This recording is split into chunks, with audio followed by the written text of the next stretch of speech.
welcome back to another episode of I'm Really Into That Stuff. This is the podcast that features me, Jana Stern, energy healer and psychic, as I delve into conversations with different folks in the holistic and conscious industries about the many beliefs and practices of spirituality, mental health, and what it means to be a human who's into that stuff in 2021 and beyond.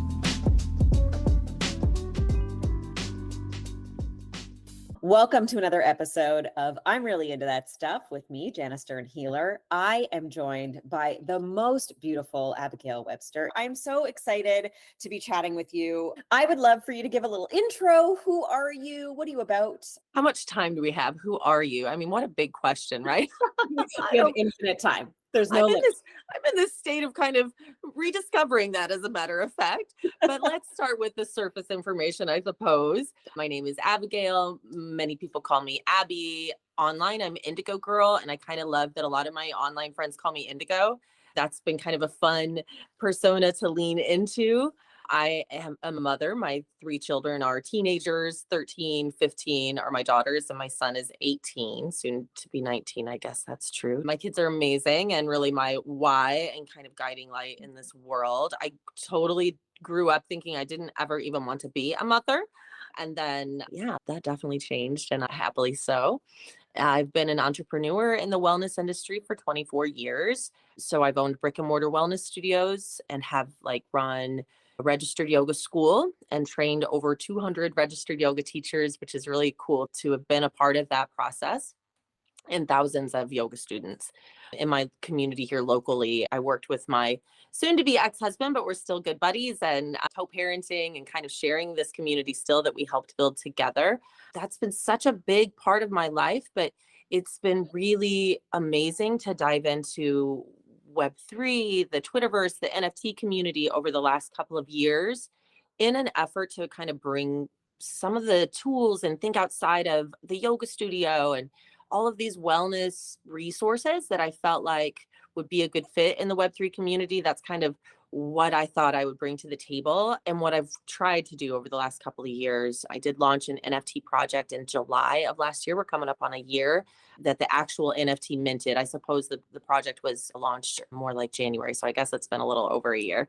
The Elev8 NFT was launched. But again, I'm really kind of now coming back full circle to figuring out how to bridge that gap that I think many of us try to figure out between this Web2 world of existence that we have as facilitators in the wellness world, having this forward thinking love for innovation and tech, knowing that there are ways these worlds can merge. But now I'm just kind of navigating the world of mingling these things together. And you and I are launching a retreat, and it's so exciting because I thought it would be the Web3 people that would rush to the sign up first. They all want to, but their partners at home are like, wait, who are these people on Twitter? Wait, where are you going? You're just going to meet strangers on the internet in the middle of the jungle? That sounds not safe. There's a little bit of resistance for the Web3 people, but I know they'll be there. But yeah. It's the Web2 people that have been the first to sign up. So it feels encouraging, like all of this work that you and I and people like us have been doing collectively, and seeds that have been planting and patiently cultivating. It's cool to see some of that coming to fruition in what I feel like is kind of a next phase in my life. As I mentioned, I'm going through a divorce, but I hate to even use that word because it just feels like negative connotation. We are consciously uncoupling, and that's had its ups and downs, but it's kind of cool because healing has come from this. Yeah, I have found myself to be a solopreneur again. I started as a solopreneur. I worked very closely with Shannon, my ex. We were business partners and partners in all ways for so long that I kind of didn't think I ever would or maybe even could be a solopreneur again. Mm-hmm. And so over the course of this last year that it's been that we broke up, it's been really neat to discover that, oh, yeah, I know how to do this. I can do this. And to just kind of tap into that and see where it goes, guide it, but also be open to what organically unfolds. So I don't know who the hell I am, but a mom, an entrepreneur, a very open-hearted, creative, loving being who's kind of down for whatever. I love it. I love it. I love it. I mean, you already have such a legacy, doing so much in the yoga space, teaching so many teachers and also so many students, there's so many people that you've influenced already in your life. And I know that, this Web3 thing was at least it feels for me, Web3 feels like a place that I was like, oh, I'm actually meant to not just touch this small space in which I've existed. Like, I live in a big city, right? And I know a lot of people and touch a lot of lives, but I'm meant to go global. I'm meant to go bigger. I'm meant to affect more people and really spread this message. And I feel like that's what Elev8 is also trying to do. And I know that that's kind of part of why we've aligned, is just like, oh, this wellness thing is not like a fad. Right. It's like the future. Yes. Yes. And wasn't that exciting to come to Web3 and see the potential, see where there were gaps, there was a need. Folks really resonate with it and need it and want it. They just aren't sure how to plug it in and make it fit into their lives. And something I've loved about in person is helping make the stuff accessible to people. And if that's true, if I can work with someone in a chair or in an office or with some sort of mobility limitation, why can't we make it accessible to people who are plugged into their devices all day? We have to meet people where they are. And so it was really exciting to kind of just see how in Web3 people were receptive, but also kind of rise to that challenge of how can we meet people where they are? How can we make it accessible? One of the things that I know about Web3 is that the innovation around the space is the primary. Like, we are seeking creative thinking constantly in everything that we do. Yes. And as soon as it's in your brain, you can create it. And now we're building the tech around the idea of things instead of, having an idea and how do I build that tech? The tech now is just, it's literally building itself with AI, right? So you have an idea and you can execute something so quickly. But what I love about what we do in Web3 is like just this reminder that you have to be in your body and alive and present, because otherwise the whole thing will just whisk right past you, right? It's so easy to get caught up in the excitement and to lose yourself and to not pace yourself and to not notice how quickly you're depleting all of your reserves. And so, yes, it's been, I think, exciting and crucial to have those of us who are doing that work to kind of come together. That's the other exciting thing about Web3 that I have found before Web3. I'll put it this way: before Web3, I found it sometimes difficult as a co-owner, as a business in a partnership. I found it difficult to find my footing for true collaboration and networking. There was networking, but not in a way that happens in Web3. It really took coming to Web3 for my eyes to really be open to, oh my goodness, not just the possibility, but really the necessity for people to link arms, to collaborate. We all are excited by this quickly moving innovation and technology. And all of us have different levels of understanding and different strengths and different areas that could use support. And here, because we're on this global level, we can connect in real time from every pocket of every corner of the world and come together, and true collaboration happens here. And so to take that back to my community, I find myself, as now I'm a solopreneur, don't have that partnership anymore. My eyes are open in a different way. And I find myself really reaching out to other small women business owners, different people that are like-minded, like, how can we come together and work together and collaborate and cooperate? And I don't know that I'd have that lens without this experience in Web3 in the last couple of years. What a blessing. I feel like that energy of feminine consciousness rising and women coming together in this way, it does overlap so much. And it's so present in Web3. You see it so much. Like, there is no mean girling that I've experienced almost at all. I mean, there's a little bit of a popularity contest sometimes. This artist is really out there. This project is really successful. These people have a lot of followers, but I have only really thankfully, I'm like knocking on wood here. I've only experienced other, mostly women, but men too, being like, I love what you're about and what you're doing. How do I help you be more successful at it? And that has never existed for me in Web2. Web2 was very much all for one and one for one. It just was the culture. It just felt like the culture of like, you have to kind of push people out of the way to climb, even in the wellness industry. Oh, There's just 100% in the wellness industry. Yes, I can remember reaching out to other studios years and years Mhm. ago and it being met with like, like that's a conflict of interest to me. I'm not going to do that. Oh, okay. And to have a completely different energy and attitude and literal culture, it is just the culture here.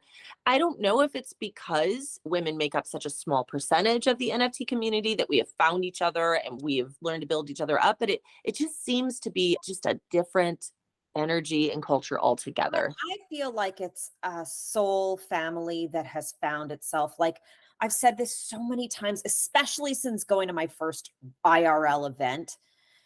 All of the people that I have met, I said this yesterday on our space, all of the people that I have met in person, in my head, as soon as I meet them, I'm like, we've already done this. Totally agree. I already know you. And I felt that feeling with people along the way as I've met them almost every time. You and I had it. I had it with Lisa and Bex. I had it with Chelsea. I've had it with Coco and Sierra and Shira and Jordana and so many other people. Like I'm talking about the people that are on our mega space, but so many people that I've connected with. And as soon as I hear their voice, I'm like, I fucking know you. I know you. Yes. The way we all found each other and instantly had that connected feeling too. Yeah. And, in ending up in the same spaces consistently together. And it literally took no time at all. Like it was like, oh, Mhm. there you are. There's my friend, you Yep. know? Yep. Yep. And I love that. And more of that is coming too, right? Like I think about even like the Astro Baby community, like all of the people there, of course, like my incredible co-hosts of Metaverse and Metaphysics, Jody, Suzanne, and Alien Energy 111, Davita, and the Ascendant 3, Moon Deer, all of those people, like as soon as I connected, I was like, we got to build something all together. This energy, this collective consciousness is coming together in such a way that it feels so important right now, this battle of what's out there and the darkness of the old system and the force of it is so intense that, we kind of need to all fight together. And most of us came in feeling that way. Yes. Absolutely. Yeah, it's overwhelming. Hell, even the last, as we know, the year, those of us who have stayed in the NFT community, it's been brutal, right? The market's been brutal. The powers that be, that darkness out there, as you said, is so deeply ingrained in us that it's easy to yank our chain. We were talking about fear and bravery yesterday in a space.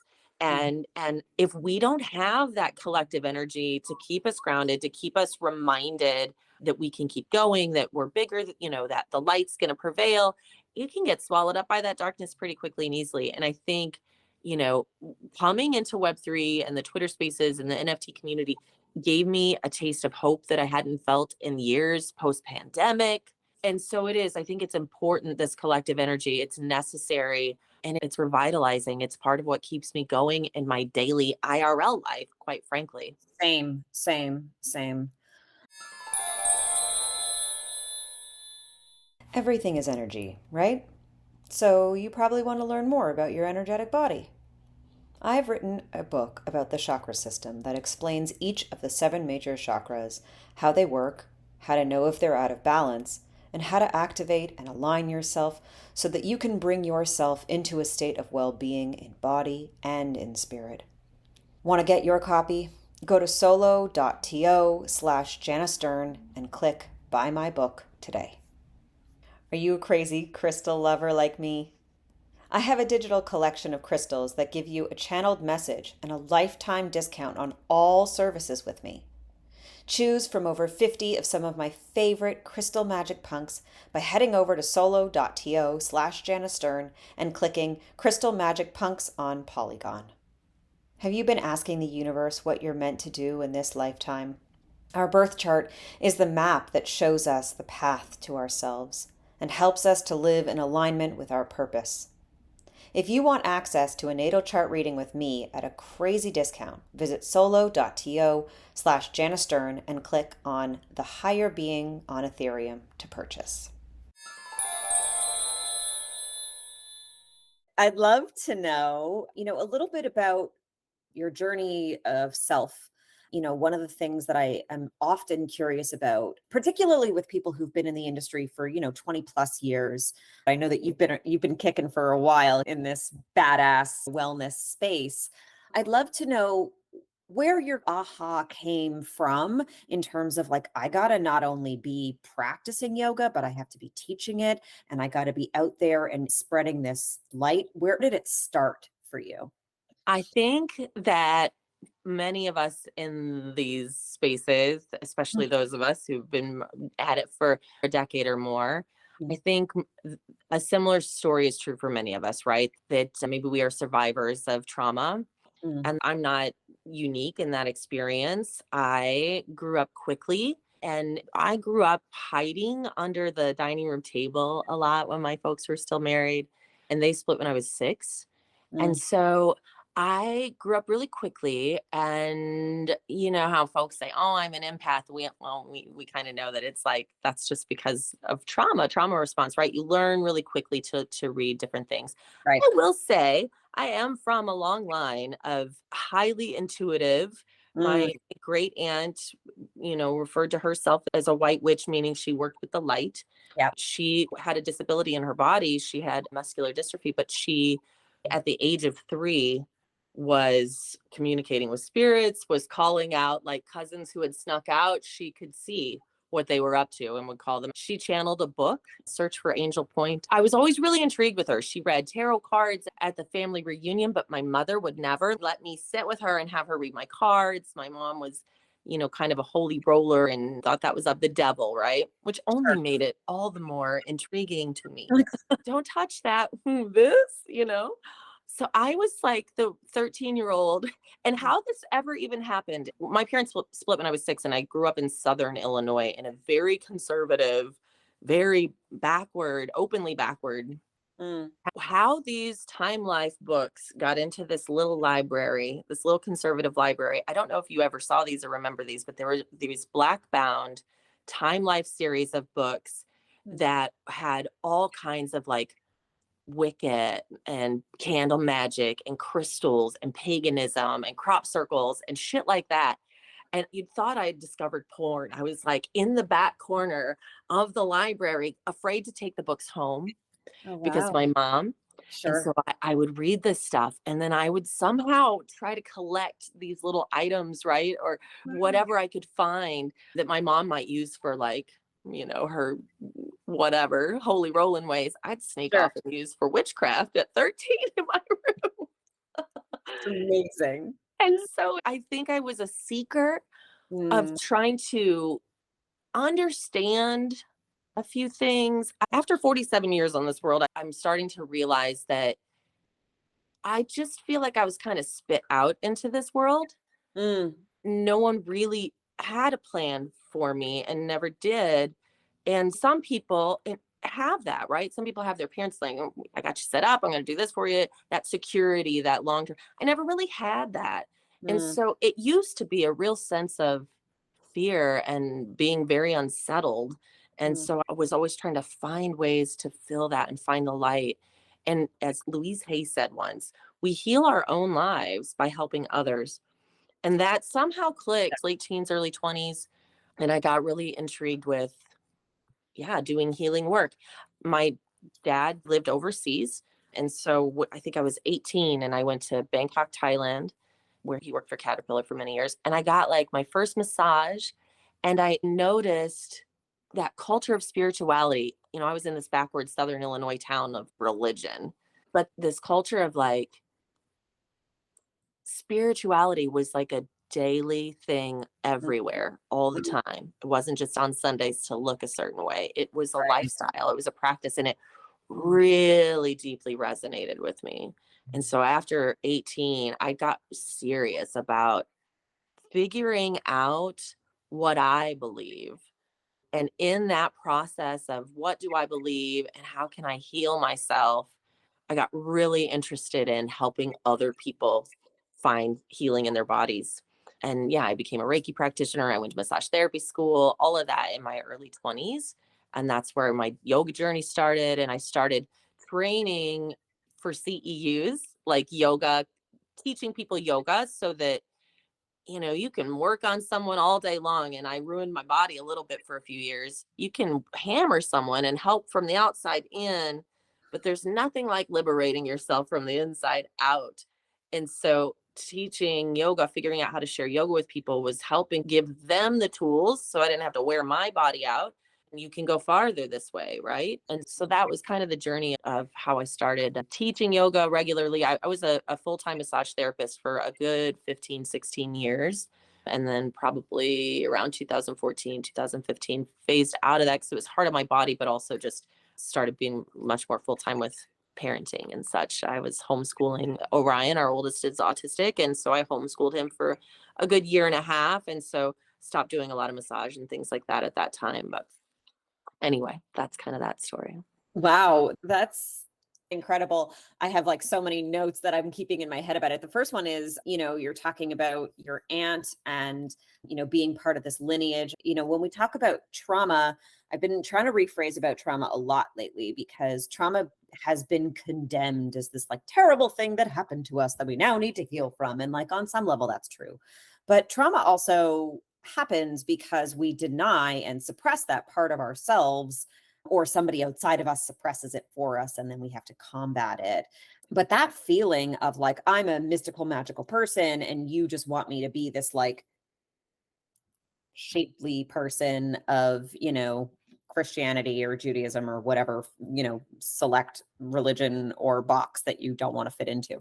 And so I feel we are these like really spiritual people, or we come into this world. I mean, I believe that all children come into this world tapped into something. But, I think that when we were children, the idea was you're meant to be something. And, I remember being a teenager too, and, lighting my candles in my bedroom and being like kind of witchy myself and having all these crystals and stuff. I was always collecting things. And we've talked about this before, that sometimes you just have a collection of things and you see things and you're like, it's beautiful. Now it's part of my witchy life. And I think that that's because we are meant to be tapped into something. And I think that that's where we're going together, all of us, I do. And I think it's interesting that like, try as you might, mamas out there, you cannot be contained if that is your nature and if that is your spirit. You cannot be contained. It's why I identify with Octopus so much. Octopus energy has all the things that I aspire to be. You put those motherfuckers in a jar. No, not having it. It can fit in there.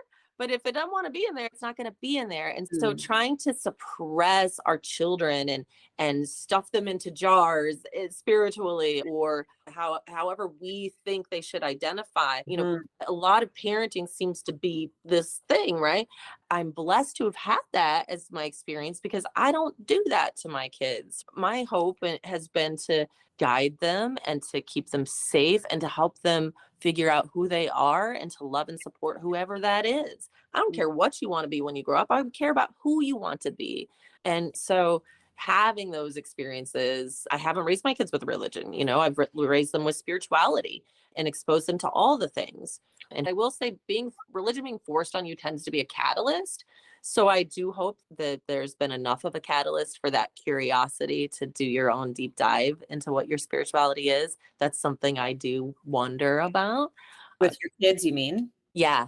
That is the thing about religion being like, parents forcing you to do things you don't want to do. There's some level of like, well, that provides a catalyst for your own seeking, Do you worry that your children won't seek spirituality? What's been interesting is I've seen that journey happen anyway. In the back of your mind as a mom, you decide on how you're going to do things, right? But often, maybe not always, often you think, is this right? And keep in mind, besides my mom kind of wanting to shove religion, that's about all she did for parenting. I didn't have parent who knew how to parent.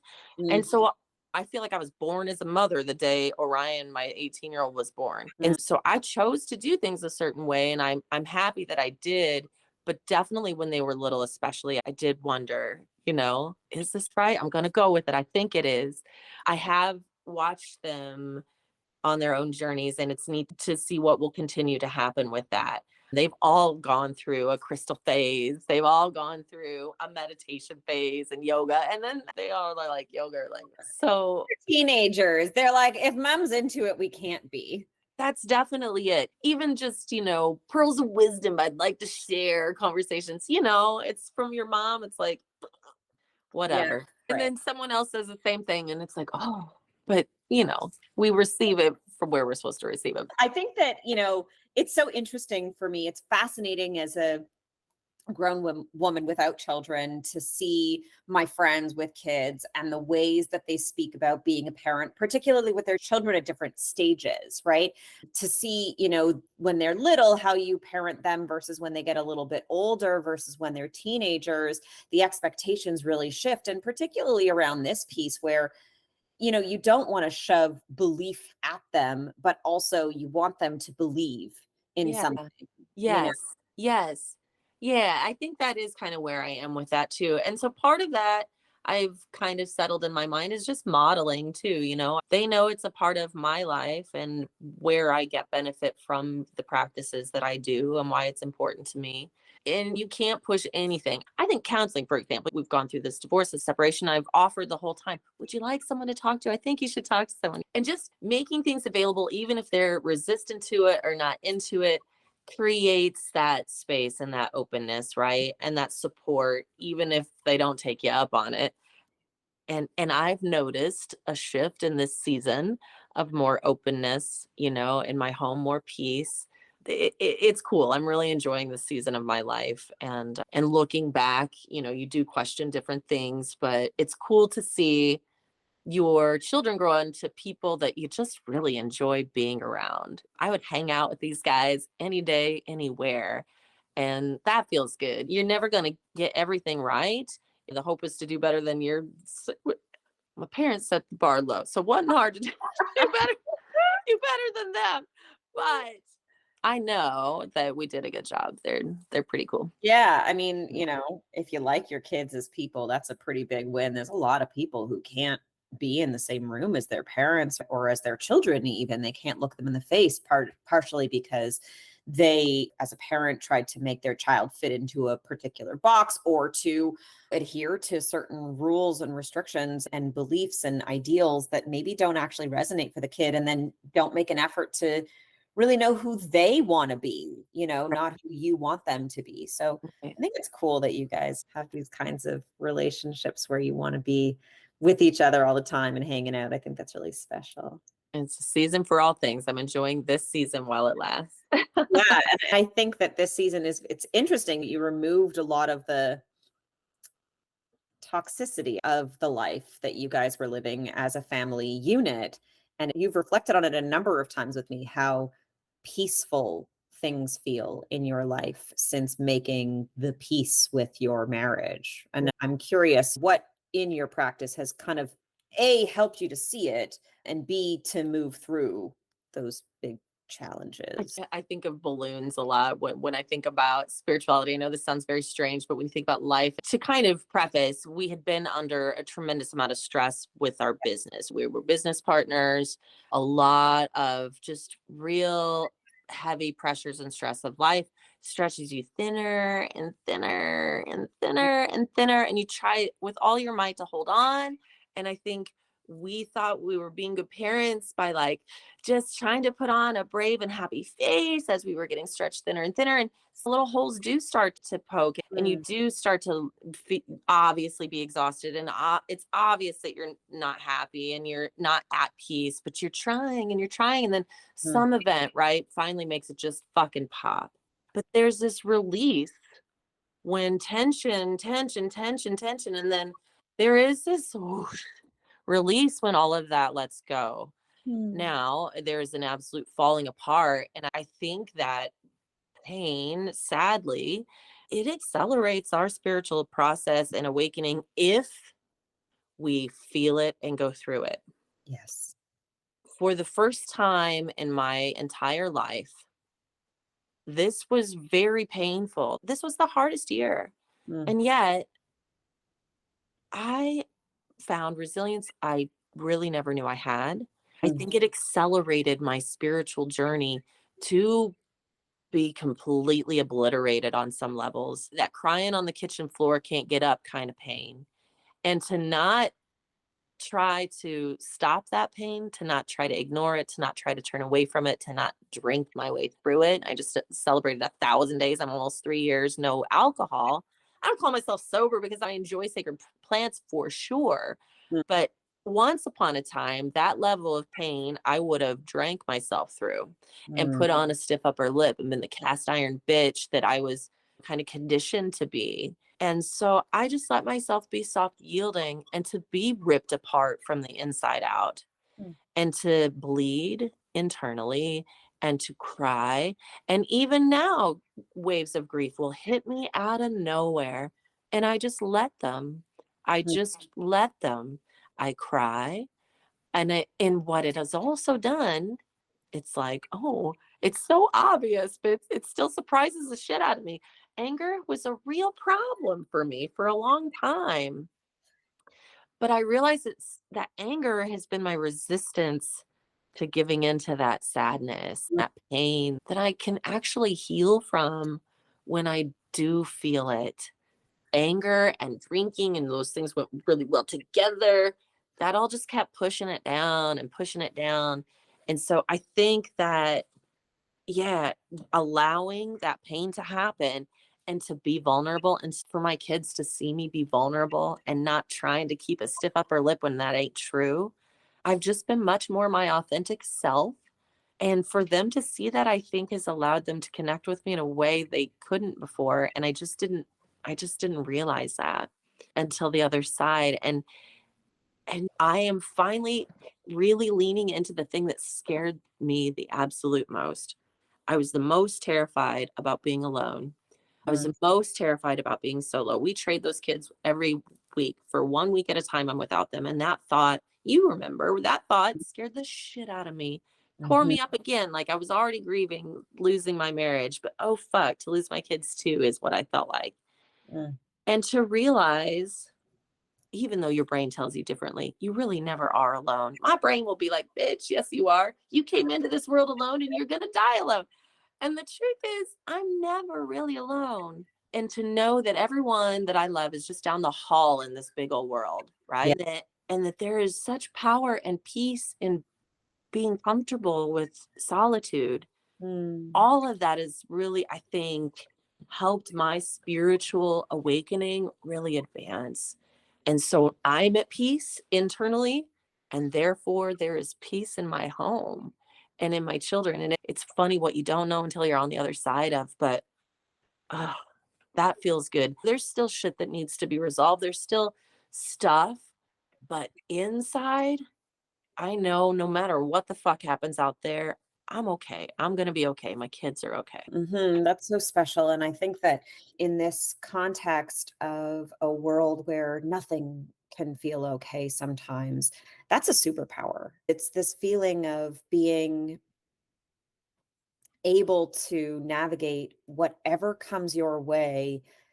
Most people will drink through it, will ignore the pain, put on the face, act as if, and then behind closed doors get lost in some deep dark place that they can't get out of. But then as soon as they cross the threshold, the portal shifts and they're like, okay, now I'm this person, right? And you can feel it in people as an empath. You can feel it when people are faking it, and Yeah. you can feel it when people have really done that transmutation in themselves. And it's really special to see, just the evolution of your own journey to peace. And this idea of, we say feel it to heal it, right? Right.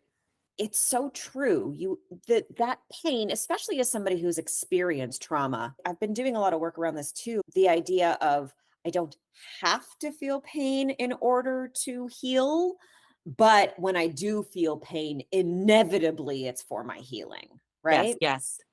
1,000% true. And I like that you said that. It isn't like we have to suffer to get enlightenment or to get on the other side. But when suffering has presented itself, you aren't going to heal until you just literally go through it. I was in the hospital back in September for a kidney thing, and I had the best nurse. I was crying. We had just separated, and I was feeling sorry for myself in the hospital. And she said, baby, You just got to go through it to get to it. You know, you can't get to it unless you go through it. You can't get around it. And I know that, but having people just remind you of that in those moments when you feel sad or down or lost, I mean, that's everything, to have people that remind you of that. And it's the truth. And it feels good. It feels satisfying, refreshing, because I've definitely been the person who did drink through it and put the Sure. brave face. And I did that to the point it was just exhausting to keep. Those masks get heavier and heavier and heavier. And you're right, easier for people to see right fucking through anyway. Yeah. And then you're like, if they're not buying it, why am I playing this role? It's interesting about your kidney. I think we talked about at the time, how the body really presents the energy that you need to work through, right? The kidneys whole lens, they let go, they release it. If you have kidney problems, you got problems releasing, and that shit hurts. Yes. Right. And so it's very interesting that that's how it manifested in your body. And that almost as soon as you made peace, your body was like, there's nothing wrong with your kidneys. You're totally fine. Yes, it's very interesting. A lot of little health things that have bubbled up over years, you look back and realize what it's really connected to, the levels of stress and acceptance and resistance in our bodies. And that which we resist persists. And that is also true. All those things that are cliche are there for a reason, because it's fucking true. And the moment we stop that internal tug of war and truly surrender, gosh, yeah, there's that peace word again. It just comes back, and you can't hide that. I think that, the journey from being a young girl who is lost and seeking knowledge outside of what has been told, to where you are now, who's just like, everything is inside me and I'm fine. It's such a big thing to kind of look back at and understand that all of those little books that you were kind of squirreling away at the library, tucking behind, like, don't anybody else take these things, I can't bring them home. Moving from that little girl to this like woman, this grown mother who is like, actually my children are at peace and so am I. In this world, that is, it's beyond a blessing. It's beyond miraculous in this world, in my opinion. America is a crazy fucking place to live. North America is a crazy fucking place to live. And this planet is insane right now. Yeah. And we are in the middle of this massive upheaval. And it's beautiful that at this time in the world that you have this ability to, even for like 1 minute, because I know that maybe in 45 minutes something could happen and you'll be like, actually everything sucks, thanks for coming. But just in this moment to be able to say that you have peace, I hope that you don't take it for granted, because it's so special. You are absolutely right. And that's why I say this season, because I do know those seasons can shift and change. And so I am trying to remain in the awareness as it's happening, and to be really grateful and to tuck a little bit of that inside. Because yeah, you don't know. We don't know what tomorrow holds, but it is special. And I'm so grateful for that. Yeah, you got to put it in the same place that you put those books, right? Just like tucked away, just for you, for when you need them. Because on this journey, whatever the next season looks like, good, bad, or otherwise, the knowledge that you're carrying, this peacefulness that you have in this moment, it's something that you can tap back into from a quantum perspective, right? Like, if you can feel it now, you can feel it always. And so too about pain. And that's why it's all just a choice. It's why you don't have to feel pain to heal, right? Right. That's a beautiful reminder. And if we've held it and experienced it now and before, we can again. Yeah. I love that. I love Eckhart Tolle's "This Too Shall Pass," because not just the shitty stuff, every bit of it will pass. And so to try to remain in that awareness as it's happening, good times and bad, kind of helps us find that fullness in the moment. And that's kind of what it's about, right? Yeah. With things being so transient in my life and not kind of knowing where our next step is and when and in what direction we'll go, it's really hard to feel good. But what I've been doing is being unbelievably present to what is around me and what's available to me, the friendships, the family, the connections, being able to spend time here with those things that have always felt normal to me that now kind of feel weird. I'm just dropping into the presence of them because it helps me to know that at some point it will pass, Yes. the kids won't be little again and things will shift again. And as they do, it's really, really important that you enjoy what it is for what it is, even if it feels kind of shitty and not exactly like you would plan it to be. Yes, I'm really grateful. And I don't remember if it was an article, it was a blog post, there was something I had read when the kids were really little about there being this like golden age, and it doesn't last. And to try to be aware of it, because the golden age also happens to be the same period of time that like your day feels longer than your year. Some of those days when kids are little and in diapers and in whatever, and they're close in age, feels like boot camp and you're running on empty and you haven't slept in 2 years and whatever. Nobody appreciates you and you're just like elbow Yeah, deep in somebody else's poo and you're all like, of it, all what of is it. happening in my life? Yeah. And it can feel a little like, yeah, overwhelming, but that golden age is also happening at that same time. And when they all enjoy being with you and look up to you and enjoy doing things together and are Mhm. open to suggestion and whatever. Not independent fuckers. I mean, I'll say this, two of my nieces, the eldest and the third of the five of the kids that are my brother's kids, those girls, they cannot be told. I do have one of my three that was the very same. But even still, there was that golden age. And no, it ain't gonna last. And so to try to remain aware of it when you're knee deep in poop and screams and whatever, to try to remain aware of it, because there's gonna be this time where nobody wants to do anything ever and they all hate each other. But even that comes back around to a new thing. And so this too shall pass, this too shall pass, and try to really just enjoy and appreciate, as you said, what it is, even though there might be bullshit all around you.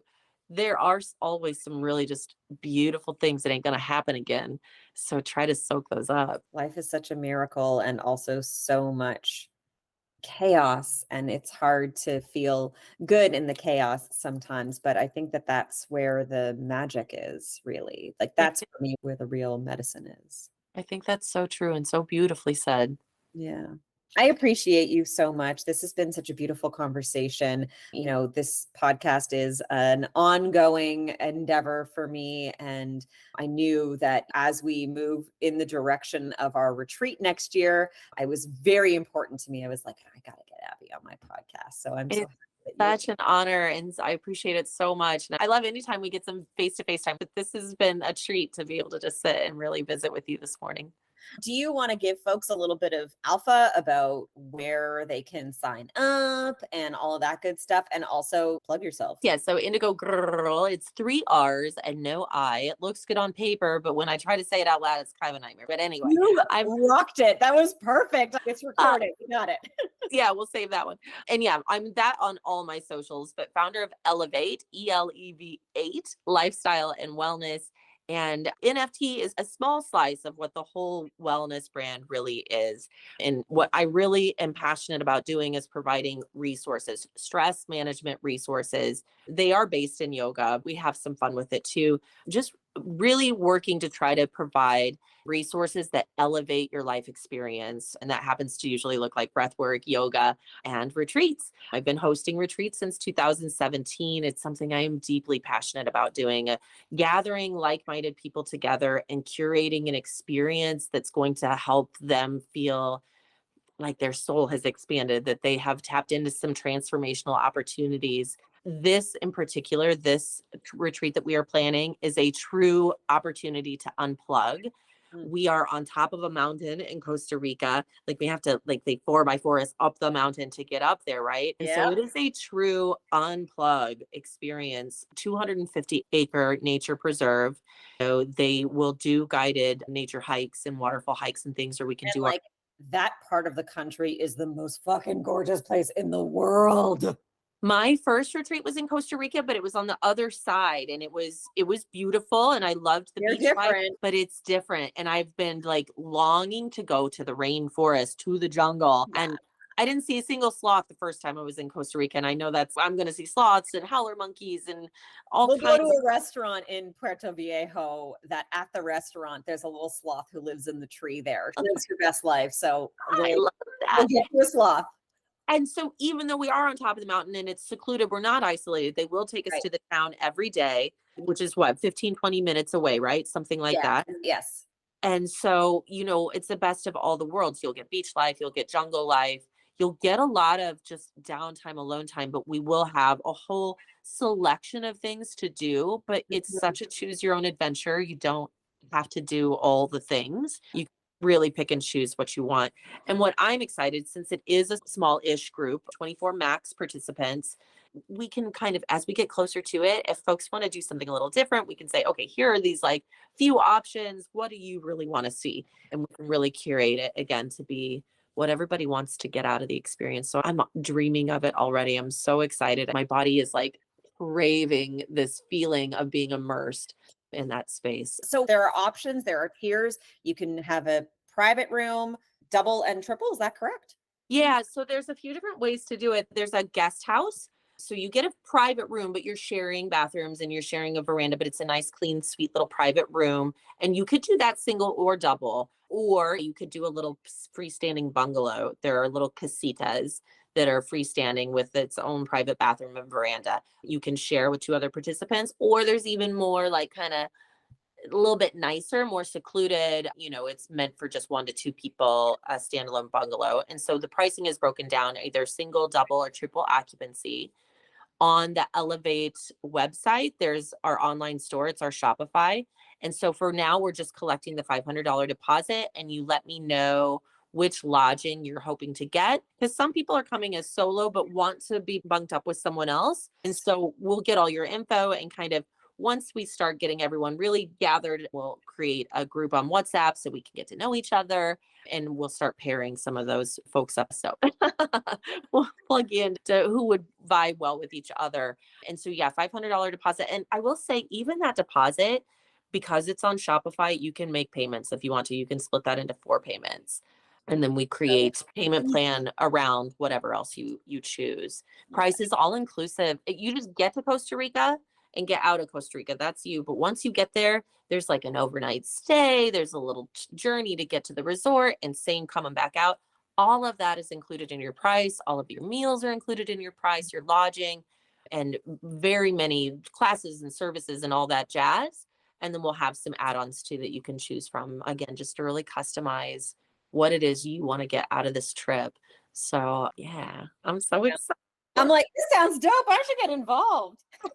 Where do I sign up? Oh, wait. Right, exactly. I'm so excited about this. And by the time this podcast goes out, all the information will be available. So go check all of that out. Abby, you are one of my favorite human beings, and I love you so much. Thank you for existing in my world. Thank you for joining me today. And thank you all for listening. We will be back for another episode of I'm Really Into That Stuff. Thanks. I love you so much, Jana. Thank you again. And thanks to all the listeners. I hope to connect soon.